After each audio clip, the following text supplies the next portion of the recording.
This is Where We Live from Connecticut Public Radio. I'm Catherine Shen. Librarians say they're fielding a large number of book ban requests across Connecticut. Most of the requests are for books with LGBTQ plus identity and themes. Librarians have even looked to lawmakers for support. Coming up, we'll hear about some of the efforts to support librarians handling book challenges. The state and national library associations will join us. But first, advocates and several lawmakers held a vigil in support of queer youth at the state capitol last week in honor of LGBTQ plus Nex Benedict, the teenager who died after a fight in the school bathroom in Oklahoma. The cause of death has not yet been determined, but police say the altercation has not been ruled out as a contributing factor. That's reported by NBC. Governor Ned Lamont was in attendance at the Connecticut vigil. Let's take a listen through Jake Garcia at Fox 11. We want our kids to be who they are. We want them to be respected. We want them to be loved. And when I heard about that death, it was like a death in my own family. We're not going to be that bad village. We're going to be Connecticut. We're going to stand for each and every one of you. We love you for who you are. And joining us now in studio to discuss is Keith Brown, who's the host and producer of Gay Spirit Radio, one of the oldest continually running LGBTQ plus radio shows in the country that runs out of Hartford. Thank you so much, Keith, for being with us today. Glad to be with you. And for our listeners, you can also join the conversation 888-720-9677 or find us on Facebook and Twitter at Where We Live. And I just want to make a quick note here that there has been some conflicting information about whether Nex used he, him, or they, them pronouns, and whether Nex identified as non-binary or trans. So just a quick update for our listeners. And Keith, you were at the vigil that we mentioned earlier last week on Wednesday. Can you tell us a bit about that? What was your experience like? Oh. Okay, well, there were, by my estimation, at least 200 people there, many of whom I had known from the LGBTQ community locally well before this. And many of those folks had gone on the air on Gay Spirit Radio at one time or another in the not-too-distant past. The MC, as it were, for this event was Ace Ricker, trans man and trans activist. And what was going through your mind when you were standing there in the crowd, watching this happen? Well, everybody there, I think, regardless of exactly what happened to Nex Benedict, regarded this as a murder. And it was a solemn occasion in many respects. Yes, the governor was on hand, spoke for a couple of minutes, and he even sang us a little ditty, All You Need Is Love, from the Beatles, which I think was a way of comforting the crowd. And speaking of the crowd, the Hartford Courant reported that there were about 300 or so people in attendance. You mentioned about 200, so that's kind of on par, seeing the crowd. And reporter Christopher Arnott wrote that their very presence spoke to the breadth and power of the LGBTQ plus community, which continues to grow in Connecticut. Were you surprised to see the size of the crowd there? Not at all. Why is that? No, and the networking that goes on behind this was part of the reason, I think, why there was such a good turnout. Everybody talking to or emailing everybody else to pull this together on short notice. Right. And so it was put together on short notice. It was about this big national story that's caught our attention. Do you think the event happening at the state capitol means something, or, the fact that it's there? Yeah, certainly another important step. Let me remind you that pride events, pride rallies have been going on at the state capitol for years, for decades, actually, but on the north steps of the capitol outside. This event was held indoors in the north foyer of the capitol, I guess due to the cold weather. It was other media folks were there, Channel 3 certainly, and they got it on a video. With me, I was simply taking notes on attendance. A number of important people, at least to our community, spoke, including near the end, Kimora Harrington, well-known now from Kimora's Cultural Corner, but she had been part of Robin McHalen's Children from the Shadows movement, going back decades before that. And while there was grief expressed by many people over what we considered the murder of a trans youth, Kimora was outraged. And she ended her remarks saying that, well, you can talk about these events ad infinitum, but reasonable conversations kill children. Well, and because you mentioned the crowd and also Kimora, I also just want to just bring in some information that the Hartford Courant also reported that the vigil was co-sponsored by Out Accountability Project CT, Equality Connecticut, the Health Collective, Healthcare Advocates International, Q+, PFLAG Hartford, Planned Parenthood, and the Yale Gender Program, and many other groups from Trans Haven and the New Haven Pride Center to school gay straight alliance groups were also represented at this vigil. And I think we saw a lot of young people too who were there. Beginning with, I think, a youth named Jamie Appleby from Hall High. There was a long list of these people. Several of the youths who were in attendance had T-shirts with the slogan "Trans Kids Belong in Connecticut" on them, and they also unfurled a great big long banner which had the same statement on it.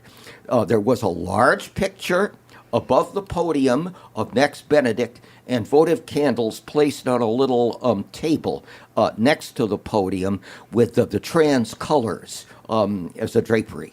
So I want to ask you more about, what are your thoughts of seeing so many young leaders who were there at the vigil, but just want to take a moment here to listen again to Jake Garcia's reporting for Fox 11, where he showcased a lot of the youth leaders who did take the podium at the vigil. So here's Jake Garcia's reporting for Fox 61.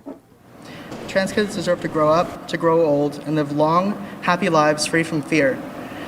Why is it that almost every trans youth I talk to tells me how they never thought they would live to be 18 years old?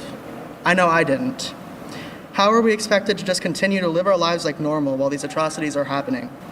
I want to remember Nex and honor their legacy, and I think that honoring their legacy means taking action and doing everything we can to ensure that not one more young person has to die for being trans. So we've seen that this vigil has been described as a youth-centered event, and Keith, you yourself mentioned earlier that you saw a lot of young people there. Can you talk about why was that important, and what did you hear from the youth leaders that really stood out to you? Well, combinations of grief and rage, certainly, over this. Among the people that spoke was Norman LeBron of Q+, and Q+, remember, is the successor organization to Robin McHalen's Our True Colors. He read a statement from Mel Cordner, the founder of Q+, who couldn't attend that evening. There was also Tony Ferraiolo. You probably heard about him before. Trans man and trans youth counselor from downstate. One after another, people made their statements, including a long list of LGBTQ students, beginning with Jamie Appleby from Hall High. I believe I mentioned that. And I'm pleased to see that there's a whole new crop of activists that are now in the wings. And because you've been in this space for so long, both as a human being and as a talk show host for Gay Spirit Radio, so you've had a lot of experience seeing sort of the growth of this community. So, what was going through your mind when you saw these young people, taking up the podium, being at the state capitol in support of each other? What was going through your mind? Well, At my age, I'm reaching the end of it all. Not that I intend to give up doing Gay Spirit Radio, but at least there will be successors who will be going into the media to replace me. And with the crowd too, it's not just young people; it's also friends and allies of the community. What stuck out to you in terms of seeing the political support? Because we know Governor Lamont wasn't initially announced that he was going to be there. So what was it like to see him show up and to see the political support that was there? Oh, great. Well, our governor has been at gay pride events before. I remember shaking hands with him at a New Haven pride event outdoors on the green at New Haven. I think it was just last year. So it's great that we can count on support from the folks at the state capitol. You know who also was there was Sarah Kitt from of the state representing Fairfield and Trumbull, and she was there because she has a trans child. Right. And you mentioned media earlier too, and after a break, we're going to hear about some of the book ban requests that's happening here at Connecticut libraries, and many of which target titles centering LGBTQ themes and identities. And we mentioned earlier, Keith, you're the host of the longest running LGBTQ radio show in the country. I like to think of it that way. Yeah. Can you own that title, Keith? Why is it important to have LGBTQ plus visibility in the arts, media, and literature? Because when we were talking about this show, we couldn't help but make those connections with what happened to Nex and what's happening now. I mentioned Children from the Shadows, the organization that Robin McCallan started decades ago, now called Our True Colors. But it's important that those people are going to be visible. And this visibility factor is one of the most important things if this movement is going to go forward into the 21st century. People have got to see. They've got to see you in the flesh. And they could hate you if they can't see you. But it's a little less difficult to do that when you are a living, breathing person speaking before them. And we're going to go to break soon, but I want to ask too, especially with your experience and being at the vigil and having this conversation, what would you tell our youth? Because we see a lot of them coming out and fighting for their rights, but I know a lot of them are scared for good reason. Is there anything that you would like to tell them today? Oh, don't give up. Yeah, quite simply that. Well, thank you so much, Keith, for being with us today. You've been listening to Keith Brown, who's the host and producer of Gay Spirit Radio. Thank you so much, Keith, for joining us today. Thank you. And coming up, we get the latest on book challenge requests here in Connecticut and also efforts to support librarians. You can also join the conversation, 888-720-9677. That's 888-720-WNPR, or leave us a comment on Facebook and Twitter at Where We Live.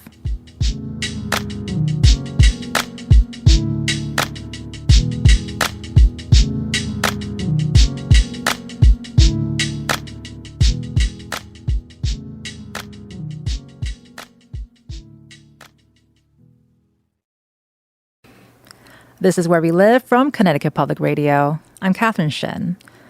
From January to August 2023, there were 14 attempts to restrict access to books in Connecticut's libraries. 109 unique titles were challenged in those attempts. That's an increase of 96 unique titles from the previous year. And that's data according to the American Library Association. And most of the challenge books were written by or about a person of color or a member of the LGBTQ plus community.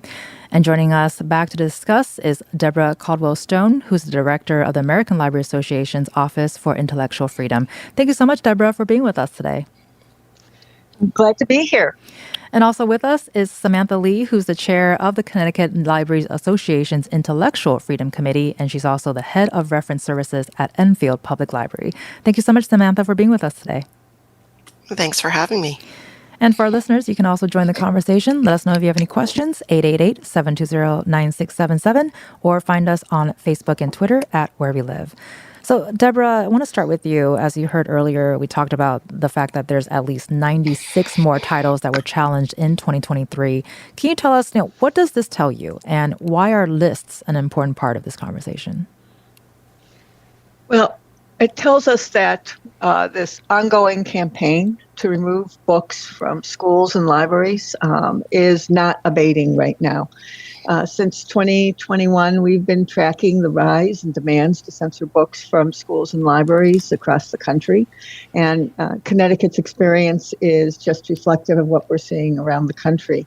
It's probably less intense in Connecticut than it is in a few other states, but it's just evidence of the dedication of these groups that want to censor materials based on the LGBTQ experience or the experience of Black, Indigenous, or persons of color. So we're just truly amazed that they're just so committed to their censorship work. It's just not abating, and we're tracking that right now. Well, and then the last time we had this conversation, I think we were talking about how you're getting requests from these lists that were sort of like pre-listed, I suppose. Mm-hmm. Can you talk about whether or not that's still a part of this? Is it something that you're still seeing today? Oh, absolutely. What we're finding is that thousands of individual book titles have been challenged in the last few years. And when I say thousands, I mean thousands. The list of challenged books keeps unique titles that are challenged keeps growing. And we're finding it's a result of these bad book websites that maintain lists of books that they don't want to see. And so when we're seeing demands to censor books from schools and libraries, they're not a demand from a parent asking to discuss a book they saw their student reading. It's either an activist or a group with a list of dozens, sometimes hundreds of books that they want to see removed from the library, all based on, one paragraph summaries they got from these websites.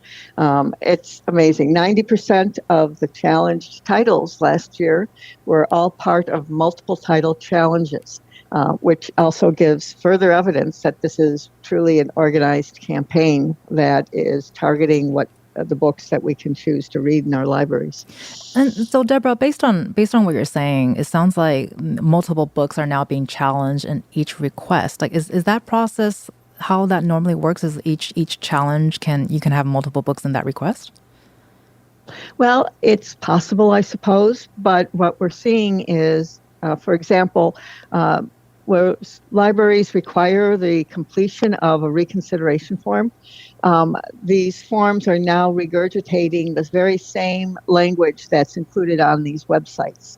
The individuals are not reading the books. They're not looking at the books. They're taking it on faith from these organizations that these are bad books. And what that means is that we have organizations across that are trying to dictate what's in our schools and libraries. And to the credit of several school boards and library boards, they resist this. They insist that individuals either read the books before they file complaints, or they handle each title as an individual complaint and require it to go through the full reconsideration process, which requires a committee to look at the book as a whole, compare it to the collection development policy, and make a fair determination whether the book was acquired according to policy. And most often it is, and it's retained in the library's collection. But what we're concerned about is where we're seeing policies that require the removal of books immediately upon any complaint, which we see in several states and that have adopted laws to try to restrict access in school libraries. And so hundreds and sometimes thousands of books simply disappear off the shelf because an individual pulled a list of books off a website and demanded their removal.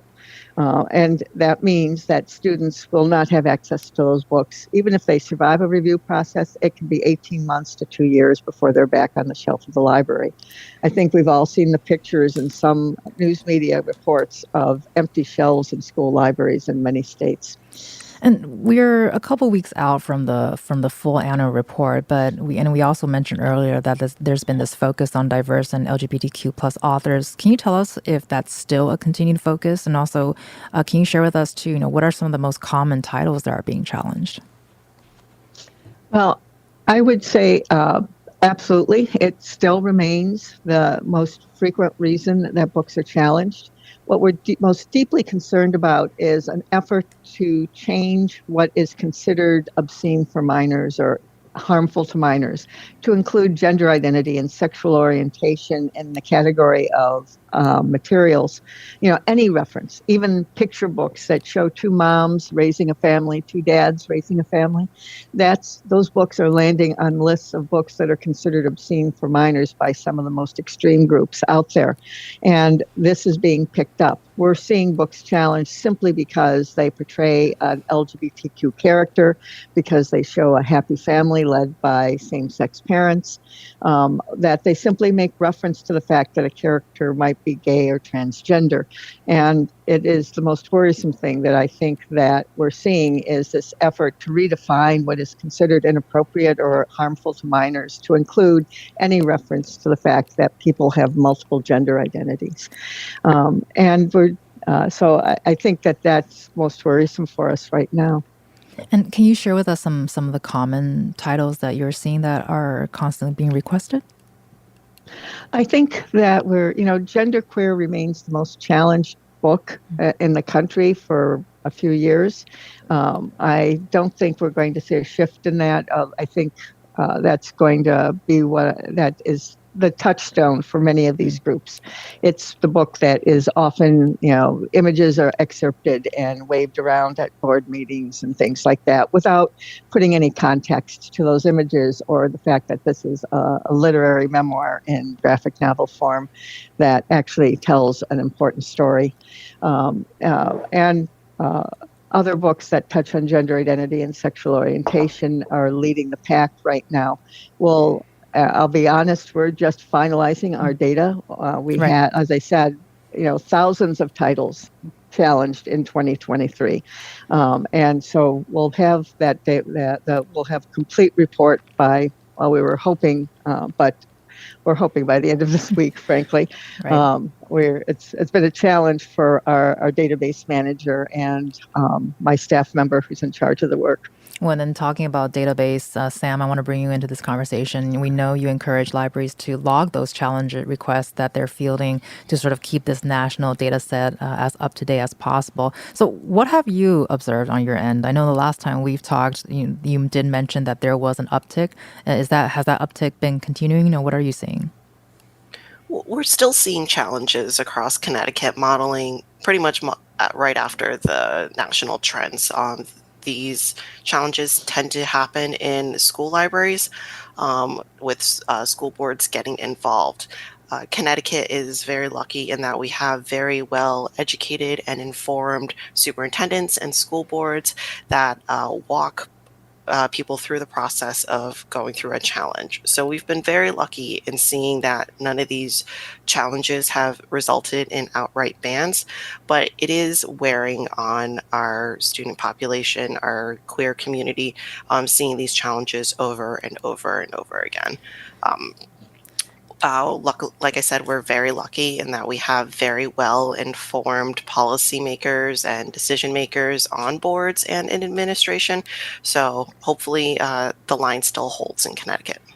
And this question might be an obvious one, but because the fact that we're having this conversation again, and this is multiple conversations, I believe, but can you talk about why are these kinds of books being challenged? What is this really about from where you're standing, Sam?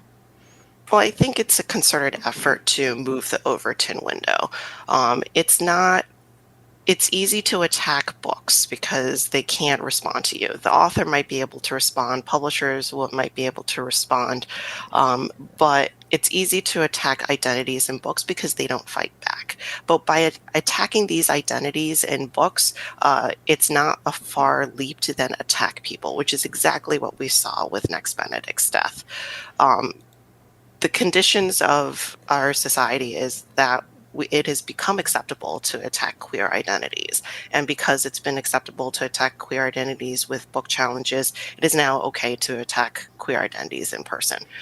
It's created a dangerous environment. It is a tool for systematic erasure, and it's dangerous. And can you expand on the Overton window? Yes, so the Overton window is this thought experiment that describes the window of political acceptability. What you see in the window and what stories are covered in the media is the acceptability window. When you have fringe stories or fringe ideas monopolizing the media landscape, it moves and shifts the Overton window. So what's happening with these challenges, of course, they're getting media attention because it's compromising people's freedoms and individual liberties. So that gets attention because it's attacking the foundation of our society and of our democracy. So of course it's going to get attention. But beyond that, it's very systematic and targeted in identifying queer books and LGBT identities as the target of these attacks in books. So when we see these attacks, the Overton window shifts and it becomes acceptable. Even if it wasn't before, the mere mention of the story, the mere suggestion that these books might be inappropriate or these identities might be inappropriate moves the Overton window and creates a dangerous situation. Well, and we've also talked previously that because of the attention that this is getting from a local perspective, of course, it's expanded to state, national as well. And in a December forum here in Connecticut, librarians have pushed for 3 pieces of legislation. The legislation has not made it to the floor this session, but the CT Examiner did report out that they're designed to codify procedures for handling complaints against books, affording protections to librarians under the First Amendment and the Civil Rights Act, and prohibiting book removals based on things like sexual orientation, race, or politics. So Sam, can you touch on these items real quick and talk about whether or not they're still priorities? Oh yeah. So we're really excited that we were given the opportunity to have this legislative listening session. Of the codification of goals, we were modeling our desired legislation after the national right to read, in which there would be school librarians in every public school. Right now, we don't have that luxury. So what ends up happening when we see these book challenges, there isn't a professional in the building advocating for students' First Amendment rights. There aren't school librarians protecting students' right to read. With the school librarian in every school, we would be able to protect those First Amendment rights of students, but additionally help them succeed. Every study from here to eternity has shown the value of school librarians in school systems, increasing literacy rates, reading scores, social emotional learning. It's very important, I think, to have school librarians in libraries. So we would love to see that legislation codified. Additionally, when we are seeing these challenges, there may be policies within the school districts that outline how a reconsideration process happens. The problem is when there isn't a school librarian, even within the district, who knows about the policies or makes sure that the policies are followed and enforced, we run the risk again of compromising students' First Amendment rights and this seeing covert censorship. So we would love to see policies in school that protect the collections and the students' First Amendment rights. Right now, we are seeing awesome legislation going through the legislature, particularly the ebook bills, HB 5312 and SB 148.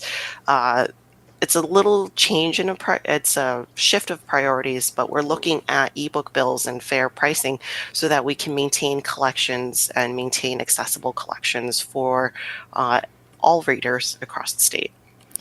We're going to go to a quick break, but I want to just ask Deborah really quickly, 30 seconds, any final thoughts you have for our listeners today based on this conversation? Well, I would say that you should look to your legislatures for right to read bills, but I do want to lift up the efforts of the Office for Civil Rights at the Department of Education. They're now treating book banning as creating a potential for a hostile educational environment for LGBTQ students and Black and Indigenous students, and are trying to take action to address this toxic situation that's created by targeting books that reflect the identities of marginalized groups. So we're seeing some progress here. but not enough. And we all need to come together and speak out as a community against this book banning and against this discrimination that we're seeing in our society against LGBTQ persons in particular. You've been listening to Deborah Caldwell-Stone, who's the director of the American Library Association's Office for Intellectual Freedom. Thank you so much, Deborah, for being with us today. Oh, I'm glad to be here. Thank you. And Sam Lee, who's the chair of the Connecticut Library Association's Intellectual Freedom Committee, will be staying with us. And you can also join the conversation, 888-720-9677, or leave us a comment on Facebook and Twitter at Where We Live.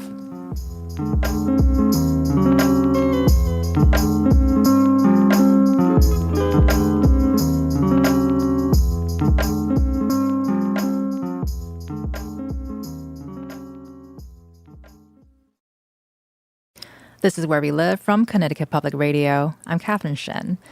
This hour, we're checking in with librarians in our state as book ban challenges continue. And joining us for the conversation is Mary Richardson. She's a teen services librarian from Simsbury Public Library, and she's also the co-host of the Book Jam podcast. Welcome back to the show, Mary. Thanks for having me. And also still with us is Sam Lee, who's the chair of the Connecticut Libraries Association's Intellectual Freedom Committee.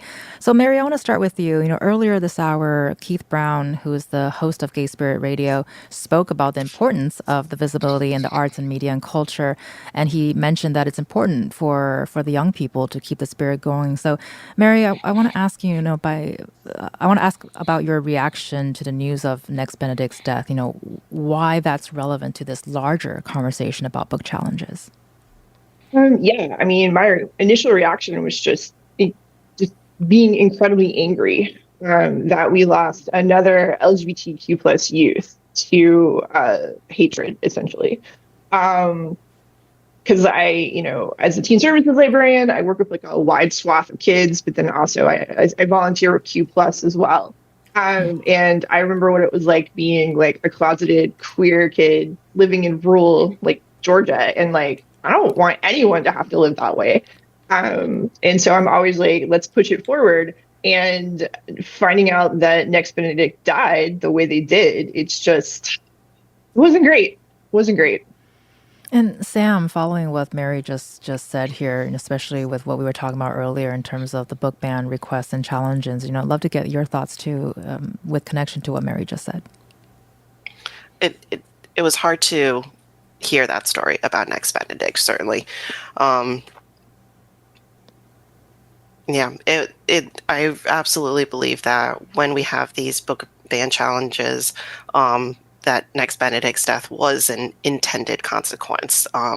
Protecting children would have meant Nex Benedict would still be alive. And the fact that they're not with us now means that every argument that people have made about protecting children has been disingenuous. And Mary, because you head up the teen services department and you're so on the ground and you're seeing them and having conversations with them, what are you hearing from kids, in particular kids who openly identify as LGBTQ? How have they been feeling and how have they been doing in general? I'll be honest, I haven't actually brought it up with the kids. If they want to talk about it with me, they're totally free to. We had a little bit of a discussion about it, maybe like the first week it happened with some teens that I know. But, mostly they're just like frustrated and sad and mad about it, which I think is a pretty common reaction. I know that's how I have felt about it. But for the most part, I haven't really engaged with it because if they want to talk about it with me, they always know they can. Sure. But I also want to make sure that I give them a space to have joy and a space to de-stress after school. And that it's safe for them. And we have a quick comment that was written in by Sarah Michelle on Facebook, who is asking, is there anything that the general population can do to keep banned or challenged books accessible to readers? Sarah suggests, can libraries partner with little free libraries in the community and essentially loan books that need to be taken off the shelves? So Sam, I want to get your response here real quick. Are there things that the general population can do to help keep banned books accessible to readers? Oh yeah, read banned books. Get your local library card. Connecticut has this wonderful system of cooperative lending. So your library card at Enfield, Connecticut is good at any public library in the state of Connecticut. Use those cards. It helps our stats. Read banned books and keep having conversations about those banned books. I would love people to pay attention to what happens at their school board meetings, at their library board meetings. What ends up happening is we see groups storming library meetings or school board meetings saying, oh, this book, and derailing the conversation. We need to have people have an answer ready to say, no, these books are wanted, these books are necessary, and that we want to keep these books in the library. With the absence of opposition, people are going to think that it's acceptable. It's going to reinforce the Overton window shift, and that's exactly what I don't want to see. Read banned books, make them available, have those conversations, and like Deborah mentioned, uniteagainstbookbans.org has a ton of suggestions on how to get involved and stay involved in protecting access to banned books. And Mary, with what Sam just shared, are those things that resonates with your experience? And do you have any suggestions for Sarah? Exactly that. What Sam just said, like that's the whole thing. Read the book, know what's happening in your school system as well as at your public library. It's really easy to go to a school board meeting or a library board meeting, and like even if you're like, oh, I don't have time for it, like read the minutes, like because the meeting minutes will tell you like what's going on in a public audience, and like show up. Because if you have somebody that's like showing up consistently and being like, oh, there's like pornography in the schools because that's the new thing. Be like, no. And like kids do have the right to read and the right to experience like books where they can see themselves and they can also experience different cultures and viewpoints. Like that's how we learn, it's how we become better. And Sam, I want to shift back to discussing some of the trends that you're observing with these challenge requests. Deborah earlier with the American Library Associations gave us sort of a national picture and a little bit of Connecticut's angle. Can you talk about how organized are these efforts here in Connecticut, would you say? There's certainly pockets of organization. We're seeing Facebook groups pop up where there's this manufactured outrage, and that then spills out into the real life at library board meetings and school board meetings. So there is some organization involved in it, and we're seeing that spill over.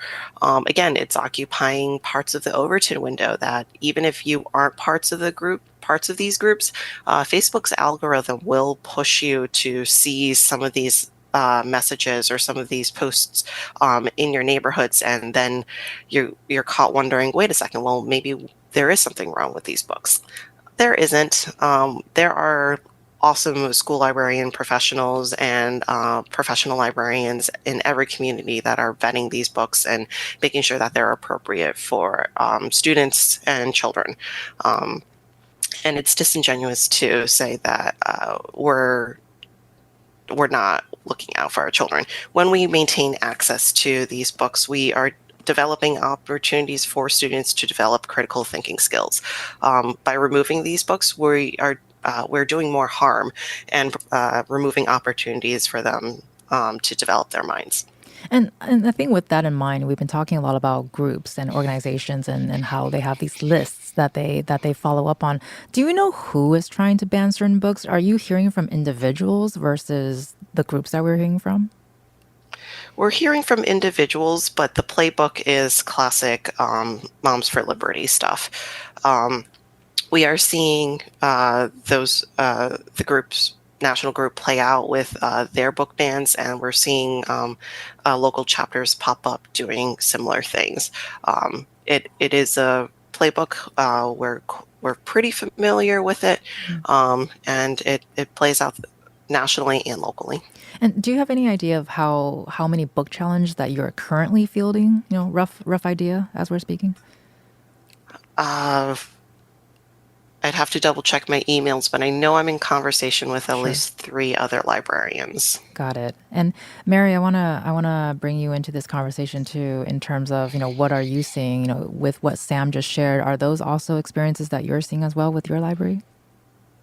Yeah, we actually had a Moms for Liberty chapter meeting at our library.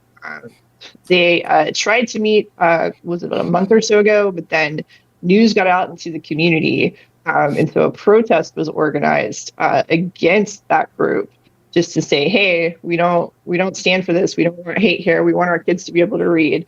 And the group ended up canceling the meeting.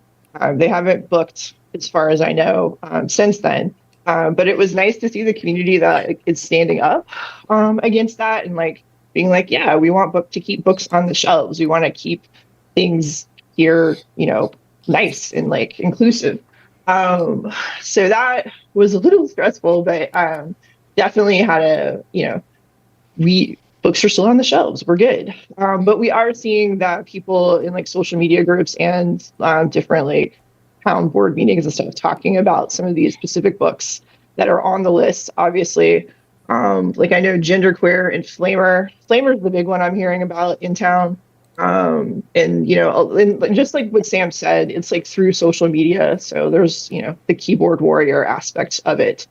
And especially with what you just shared, Mary, many of these efforts are being led by adults or parents. So can you talk about what do you think is being missed in the conversations about these efforts, especially when it concerns the kids who are actually using these libraries? I think the thing that's being missed is that there's a book for everybody, right? And just because you don't like a book doesn't mean you get to get rid of it. And that you also, a lot of these more conservative groups, they don't want any government in their life, right? But they want to put the government into our libraries to police what people can read and can't read. So that's the hypocrisy is large. But kids, like I said, have the right to read. They have, and but it's also a conversation. If you're a parent and you're like, oh, I don't think my kid's ready for this book, you need to wait a couple of years. That's fine. That's called parenting. That's a conversation between you and your kid. And librarians, we have the resources and stuff. We're not just adding random books to our shelves. We're trying to get stuff our collections and our people want to read, that have been vetted. We have professional development. We have, graduate degrees. We're good at this. Let us do our jobs. And Sam, with Mary describing her recent experience with everything that's going on, I want to talk about your efforts. Have they shifted since we last spoke to you about the support that librarians are getting? What kinds of supports are you able to offer librarians today?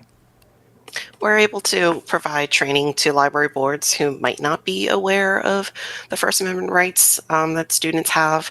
We're able to organize and talk with concerned parents and other parental groups who are seeing these challenges and saying, no, this isn't my community. This isn't what I want for my kids. So we're helping organize libraries, librarians, boards, and also other concerned groups. We're connecting them with resources and arming them with information that they can use to go to these boards to denounce book challenges.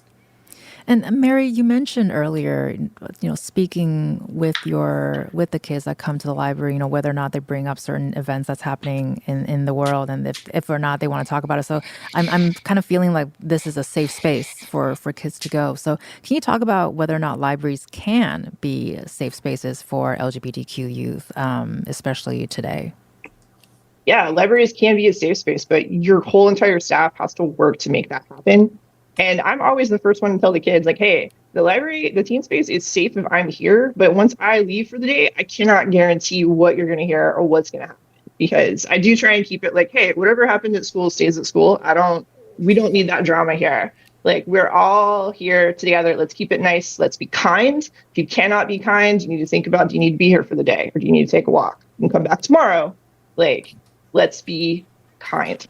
So, and that's hard, especially with middle schoolers and just teens in general. There's so much developmentally going on, right? But also there's just so much in social media too that they're seeing, and they're not always comprehending the best ways, I guess you would say, to be in society. But at the same time, to kind of pull it back to the LGBTQ plus issues, I always try and make sure that my book displays are inclusive. And I have a really cringy like Valentine's Day one up, say like these books have the Riz, right?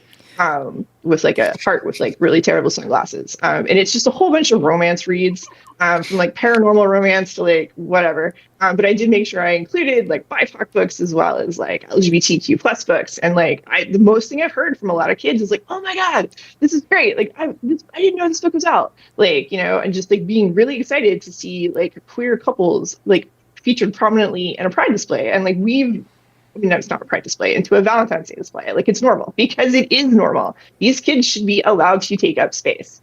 It's like should be allowed to take up space as a queer adult. Like we're not, everybody just wants to be able to read books and just live their lives just peacefully and just go about their business. Like that's all anyone wants. Like no one's restricting anybody. Like just like chill for a second. Well, I think a little bit of cringe is all right, especially starting off this new week, right? Have a little bit of that when cringe. When you're the teen services librarian, you have to lean into the cringe. They're like, oh my God, Mary, why did you do that? And I was just like, yes, but now we're having a conversation about it. So, hey, you're talking to me. Lean into the cringe, I think, is a new bumper sticker idea that someone needs to make happen and let me know about it. And Sam, I got a last question for you here because we've been talking about, you mentioned earlier that Connecticut's been, fairly mild in comparison to other states when book requests are happening in terms of the challenges.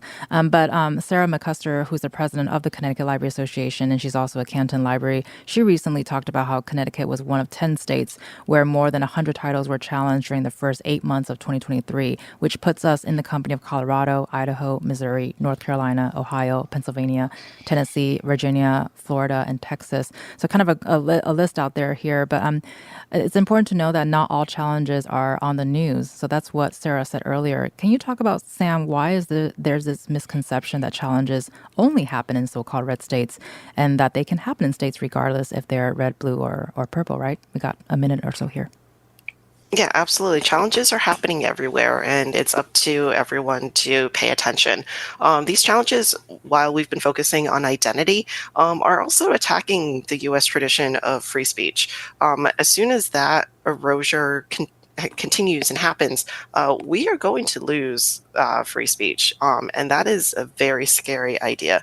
It is these challenges are attacking our liberties, and it works by attacking everything everywhere. Connecticut's not immune. There is a concerted effort to change how our polite society operates, and these challenges are part of that attack.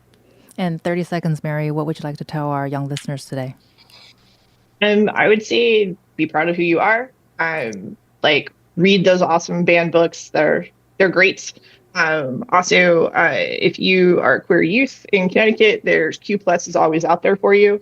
Definitely support our LGBT organizations because they need it. Because Connecticut is not a monolith, right? Everyone's like, it's a blue state, like nothing that can't happen here. Well, it can if nobody stands up and like you don't call your reps, you don't show up to your school board meetings, you don't show up to your library board meetings. Like, stay vigilant. Like Sam said, don't let the Overton window shift in this state. Like, we are becoming a sanctuary state for LGBT families that are moving from red states where their kids don't feel safe to here. Let's keep Connecticut safe. Well, thank you so much for sharing that with us, Mary Richardson, who's a teen services librarian at the Simsbury Public Library. Thank you so much, Mary, for being with us today. Thank you. You're also listening to Sam Lee, who's a chair of Connecticut Libraries Association's Intellectual Freedom Committee. Thank you so much, Sam, for sharing your experience on Where We Live today. Happy to be here. I'm Catherine Shen. Today's show is produced by Katie Pellico. Our technical producer is Kat Pastor. Download Where We Live anytime on your favorite podcast app. And thank you so much for listening.